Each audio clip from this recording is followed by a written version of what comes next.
the 6th day of April 2021. And I'm so honored to have each of you here today. We've got a very, very special guest with us, and she is the mayor of the great city of Atlanta, Keisha Lance Bottoms. Now, I know many of you know who Keisha Lance Bottoms is because she's distinguished herself not only in Atlanta, but on the national stage. But permit me, Madam Mayor, to just share with the people who are viewing, urban leaguers and friends and others, just a little bit about your background. She's a daughter of Sylvia Robinson and R&B singer-songwriter Major Lance. She's got a bachelor's degree from the Florida A&M University, a law degree from Georgia State University College of Law, and she's a member of Delta Sigma Theta sorority. In 2020, she was named Georgian of the Year by Georgia Trend Magazine, one of Glamour's 2020 Women of the Year, a BET 100 Innovator of the Year, and a Smart Cities Dive Leader of the Year. She is the leader of the great city of Atlanta. And as mayor, she's led a progressive, if you will, set of policies, staffing an Office of Equity, Diversity, and Inclusion, appointments of LGBTQ affairs coordinators, a human trafficking fellow, citywide elimination of cash bill, and so many important things. And guess what? Her family's history goes back 5 generations in the state of Georgia to a freed slave named Shepherd Peak, who may have served in the state legislature during Reconstruction. Mayor Bottoms, welcome. So glad to have you today. Well, thank you, Mark. It's so nice to see you. And just thank you again for all of your counsel.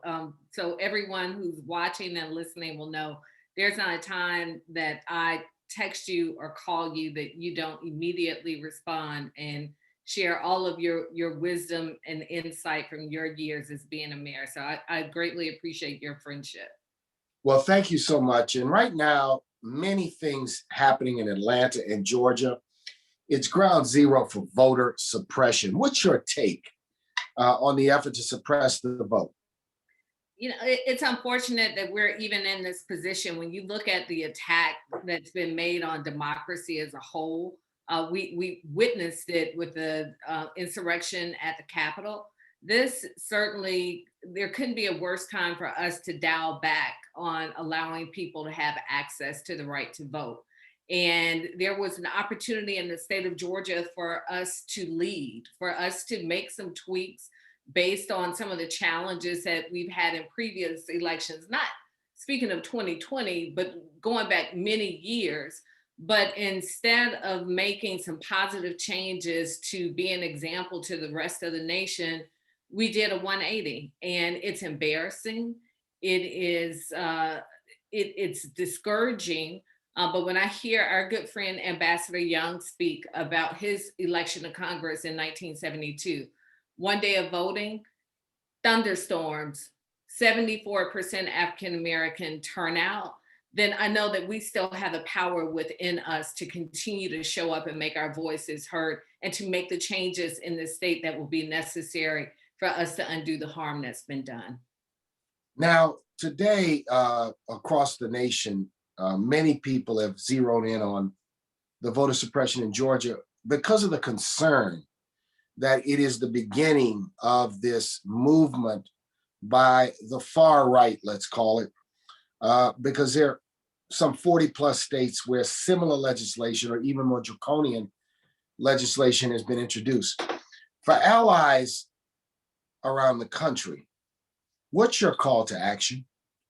Show up and vote every single election, because you're quite often in our community, you're well aware of this. We show up and we vote for president and we think that we've done our civic duty. But the leadership is at the local level, it's at the state level. So when we don't show up and vote in those races for House representatives or Senate representatives at the state level, things like this happen. And we can't vote every 4 years and expect that that is enough. Every single time there's an opportunity to show up at the ballot box, we have to do it in the same numbers that we saw people showing up in 2020. Talk about Major League Baseball and the corporate community. Many of us have had a concerted effort because we want the corporate community to step up in this moment as we do every institution. Offer your perspective. You're on the ground in Atlanta, and look, I know that the cancellation of the All-Star game is a double-edged sword when you're the mayor of a big city, and it affects you directly. Share your thoughts and your perspectives. And so I just want to dial back a bit and kind of give people the lay of the land. When the Right. Georgia legislature started contemplating this bill, there were several versions of this bill floating around. And when you are tracking legislation, it's like watching sausage get made. Something may go through, it may not go through, it may go through the House, not make it through the Senate, may be vetoed by the governor. You don't really know until you know, if you will. So this legislation in particular, there were several versions of it. A final version was struck at the 11th hour, and the governor went in. Mind you, the governor has 40 days to sign legislation. He went in within minutes and signed this legislation into law. And so even at the point that it was signed into law, many people had not seen the final version of the bill. So when people are pushing back saying the corporate community could have been more vocal, et cetera, I can see both sides of it. But I also say better late than never. They are speaking out now. And when you have an organization like Major League Baseball stepping up and saying, I'm not coming to your state, it gets everyone's attention. And you're right, it is a double-edged sword, because we know with $100 million into a local community, and the All-Star game was not going to be in the city of Atlanta, it was going to be in the suburb, but $100 million Right. into a community can be a game changer, especially when you're coming off of COVID. And so this has hit the state where it hurts. And it is my hope that the legislature will now recognize that this could be the first of many boycotts of our state. We've seen it happen in North Carolina. In years past, when bills that weren't good for the state have gone through, we had a governor in the past who would veto those bills. Unfortunately, this governor is now doubling down. And so it is, we're all watching it in real time. But again, the thing that concerns me as mayor of Atlanta, the metro Atlanta area is the 10th largest economy in the United States. And we are an area that primarily voted for Joe Biden and John Ossoff and Raphael Warnock. But we're being punished, if you will, economically because of the actions of the state legislature. Yeah, so, and it's so fascinating. 20 years ago, I experienced a similar situation when the new governor at the time signed an executive order banning affirmative action in the state. We were 1 year into the Essence Festival, and we had just secured, in fact, the National Urban League's convention and the NAACP's convention to come to New Orleans. And the NAACP, National Urban League, and Essence Festival threatened a boycott of the city and of the state if the governor didn't dial back his executive order. Now, at that time, like you, my message to the business community was, this could be the first of many dominoes. The Public Employee Associations, union groups, business groups, many others could follow suit. So the governor's executive order needs to be dialed back, substantially modified, or repealed. Ultimately, after the pressure, the governor then saw that the executive order was more damaging. He was doing it as sort of a political commitment from his election, but he dialed it back, and the rest is history. And I think that it is so important, that other states and other cities watch what's happening, in other state legislatures watch what's happening to understand the ramifications of this. But look, I applaud your leadership, and I know, Mayor, how tough it is in the seat that you sit with voter suppression on one hand, the rise in gun violence, which is affecting many, many cities, COVID-19, and then you've had this awful, awful scourge is violent anti-Asian hate crimes. And maybe you could just offer some perspective about that, because I think many people who may not know Georgia may not recognize that you've had a growing both Asian and Latinx community in Georgia over the last really 15 to 20 years. That's made Atlanta and the Atlanta metro area the most diverse metro area anywhere in the country. No, you're absolutely right, and that's an important discussion. I just want to go back for a minute, and I view what's happened in our state as a Hail Mary pass, because when you Uh-huh. look at how close the elections were, the presidential and those two Senate races, all Republicans need to do is shave off a couple of points. And again, this is why it's important for all of us to show up and vote and stand in the gap for those who may be challenged in a way that they can't show up. This will probably, Hmm.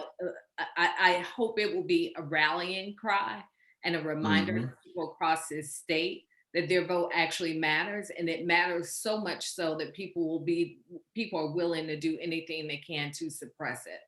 But Hmm. on to the next important topic. It was heartbreaking to watch what Hmm. happened in the metro area. Yeah, right. My heart just sank, because we seen on the news that there was a shooting in Cherokee County, and when I spoke with our police chief to know that the same suspect was involved in the shooting in Atlanta, yeah, and this as a mayor, nobody wants to hear that. And it is even more devastating that Asian Americans are enduring this open hatred, Yeah, balance on a daily basis. yeah, yeah, yeah. And you know, I understand the fear of being African American and sending my kids out the door. Uh, so I think there's a kindred connection in that regard. But to watch what's happening and people being beaten on the streets and being killed and attacked in subways, it really is incumbent upon all of us to recognize that it is hatred. No matter under what name it's under, it's hatred. And it may be the African American community today, the Asian American community tomorrow. Pick a group, and that's what we've endured under the last 4 years. This permission for Yeah. people to be openly hateful.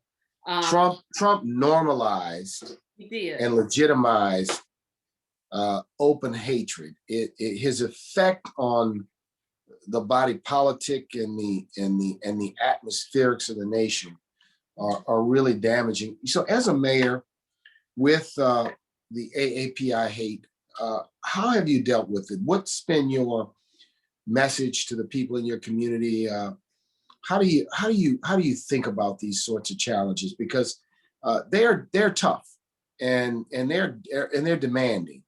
Uh, how has Atlanta reacted? How have you led? So I was very fortunate. I was invited to the listening session that President Biden and Vice President Harris hosted in Atlanta. They Mm, were supposed to come and talk about the American Rescue Plan, but it ended up, the timing mm, was shortly after the shooting, and we convened a group of local leaders from the Asian American mhm, community, and it was um, it was sobering to sit in that room mhm, and hear the concerns. So there's this, the immediate response, increasing patrols, et cetera. But ironically, I've heard from one Asian American leader that that may not be the appropriate response, because there's a right. distrust of law enforcement, just as there is quite often in the African American community. But there's longer term things that we're doing in the same way that small session was convened with President Biden and Vice President Harris. We are convening our own local listening sessions. We're in the Mhm, process of setting those up so that we can best determine how can we be a solid partner, and how mhm, can we best not get in our own way. So, mhm, there's a way that oftentimes we think would be the appropriate response, but when you begin speaking with people who are living in the community and dealing with this each and every day, their suggestions may be very different. So we're going to hear directly from them, and we're in the process of setting up those small listening sessions. Let me talk a little bit about COVID and Atlanta and the response. And I know you've had to deal with it against the backdrop of a governor who has sought to override your authority and sought to align himself with, I'll call it, Trumpism. Uh, Give us sort of a state of today with COVID in Atlanta, because a lot of people want to visit Atlanta. A lot of people have friends and relatives in Atlanta. Atlanta is the crossroads of Black America these days. Tell me about what's going on today when it comes to COVID. So, Mark, the reality is this: people are still dying. Mhm. Young, healthy people are still dying. I learned the news yesterday of one of my son's schoolmates. His mother, who was a friend, we weren't particularly close, but very friendly through our kids attending school together. This is a high school senior, weeks away from graduation. His mother died April 1st. And by all accounts, she took all precautions to not be infected with COVID. And I share that because we are all experiencing COVID fatigue. We are all sick of being in the house and want to get back to our sense of freedom and all the things that we were able to enjoy before 2020. Um, but what we're doing in Atlanta, just asking people, begging people, pleading with people to get vaccinated. So we have these discussions about vaccine hesitancy in the African American community. And I said, I don't know about that. And the reason I don't is because the only thing that I know is that I have people asking when can they get vaccinated. Right. I would love to get to the point where everybody who's awaiting the vaccination, I talked with someone yesterday to have an appointment April 17th. This is somebody who's having to drive almost 100 miles outside of Atlanta to get vaccinated. So we know that there are so many people who still want to be protected.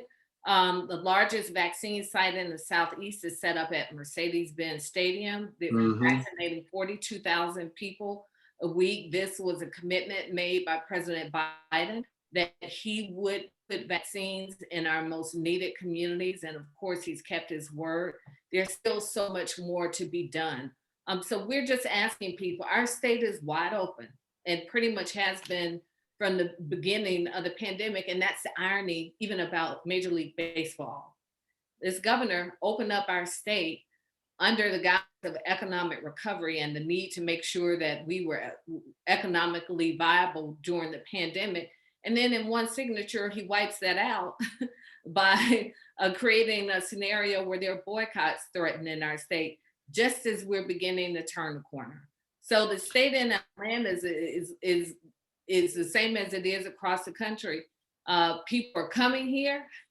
They want to have a good time. They want to disregard COVID protocols. And we're just reminding people we're still in the middle of the pandemic. There's light at the end of the tunnel, but we're also something we are exploring is perhaps a bit more innovative, looking at ways on how we can go directly to young people Hmm.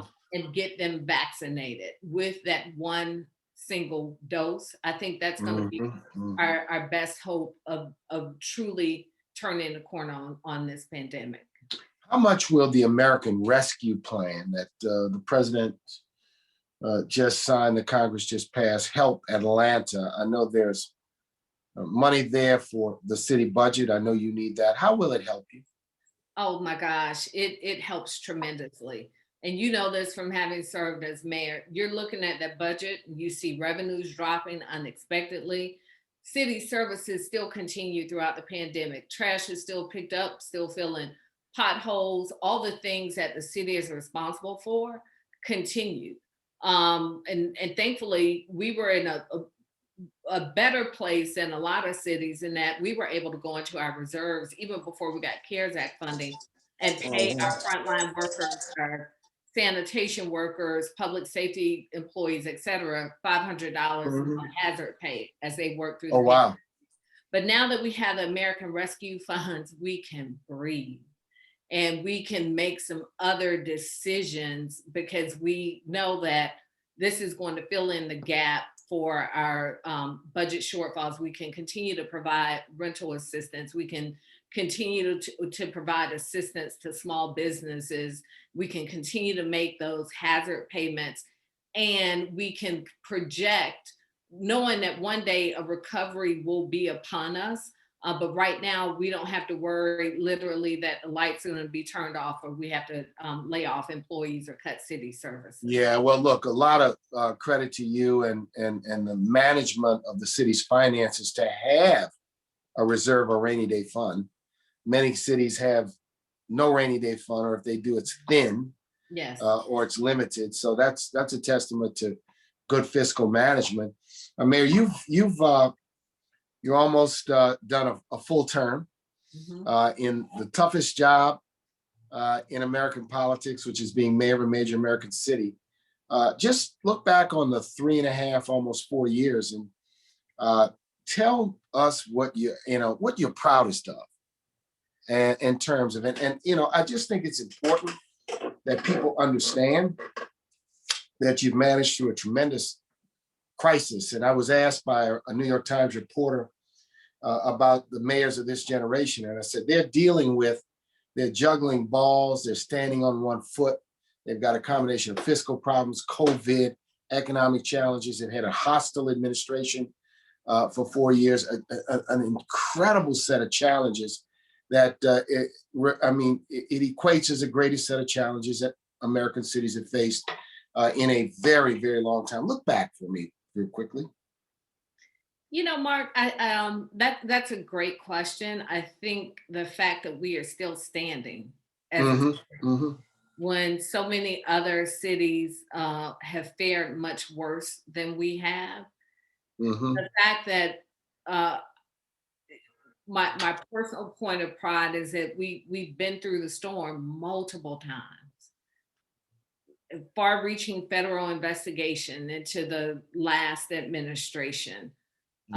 We were taken down 3 months into my term, biggest cyber attack in municipal history. Our systems were held for ransom, which we didn't pay.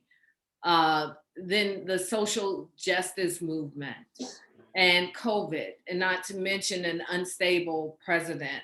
We've been through a lot as a city, and we're still standing.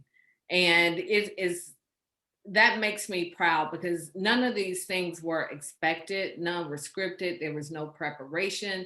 And I would venture to say nobody's had to lead through the circumstances that we've had to lead through over the past several years. But to be able to adapt and not lose my head, our team not unravel, we made it through, and that makes me very proud. Look ahead. What do you see when you look ahead? Going back to those things that I committed to when I ran for mayor, working every day to create that beloved community that Dr. King talked about, this community that's free of poverty and hatred and prejudice, and what we call our vision for one Atlanta, this community where everybody can afford to live in our city. You're right, people love Atlanta, people want to come to Atlanta, but Atlanta is becoming this place that people, regular everyday folk, can't afford to live in the city with dignity. So we raised our minimum wage to $15 an hour for our city employees. Now it's about keeping that commitment to affordable housing. My commitment was $1 billion to affordable housing, creating or preserving 20,000 units by 2026. We're about 6,000 units in, over 500 million in locally controlled funding towards affordable housing. So I look forward to the day where we can get back to the agenda that we set before us, and not have to be a local leader having to lead lead in a global pandemic. That's not what any of us signed up for, but we certainly withstood the test.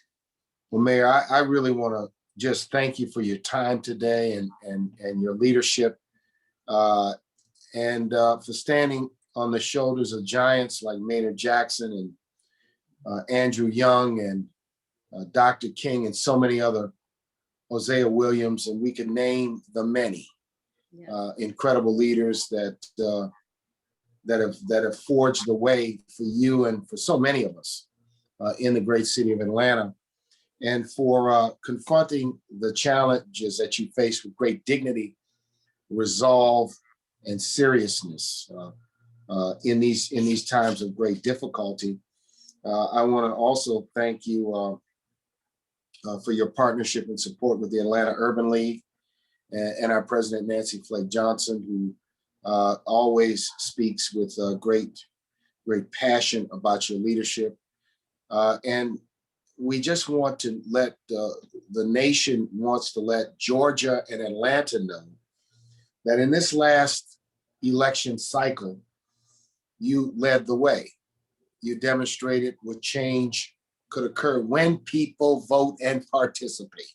Amen. When they pick up their rake and they pick up their hoe and we pick up our rod and we say we are going to make change happen. When we shirk cynicism and defeatism and do-nothingism, and we embrace democracy and the franchise, and we have to protect it.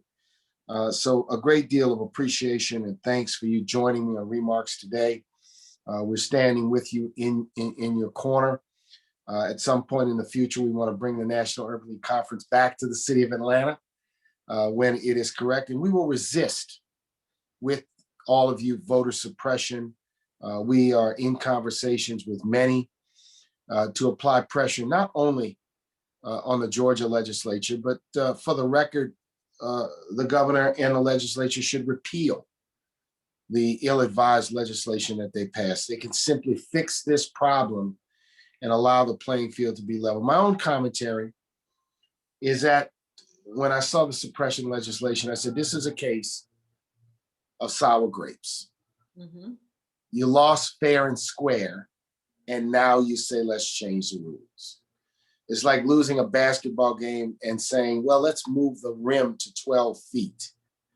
Let's eliminate the 30-second clock.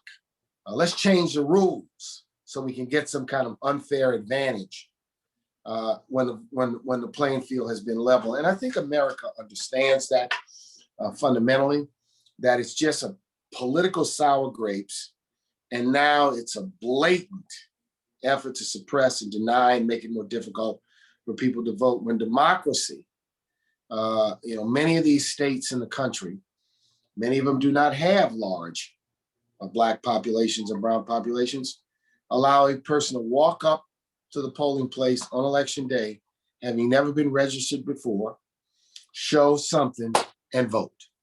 Same day registration. And this is a legacy of Jim Crow. I call it, we went from Jim Crow, then we had James Crow Esquire.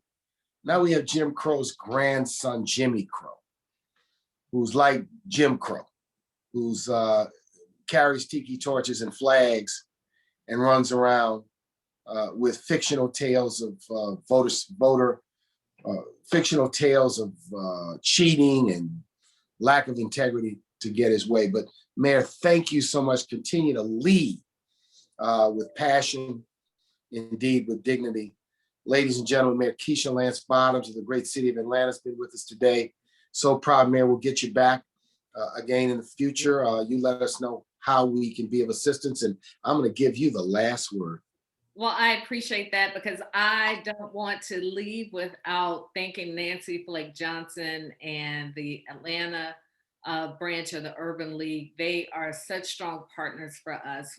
From my transition into being mayor, to helping us with census, to helping us with some of these relief efforts, we couldn't ask for a better partner and a better leader in Atlanta. So I appreciate your leadership and your friendship. And I hope that we'll see each other very soon, maybe at the Essence Festival or on Martha's Vineyard or somewhere in between. Yeah, or down in Atlanta. Yeah. Appreciate you. Ladies and gentlemen, once again, it's April the 6th, 2021. This has been ReMarcs Live, and this is Mark Morial. Follow me on social media at Mark Morial. the National Urban League, at Nat Urban League, across all channels. Remember, continue to wear your mask, get vaccinated, stay safe, stay healthy, and stand up and keep the faith. God bless all of you. Thanks for joining us today. Thanks, Mayor Keisha Lance Bottoms. Thank you. All right, thanks. All right. All right. Are we off? Yes, Yes, we are off. sir. Thank you Mayor, both. thank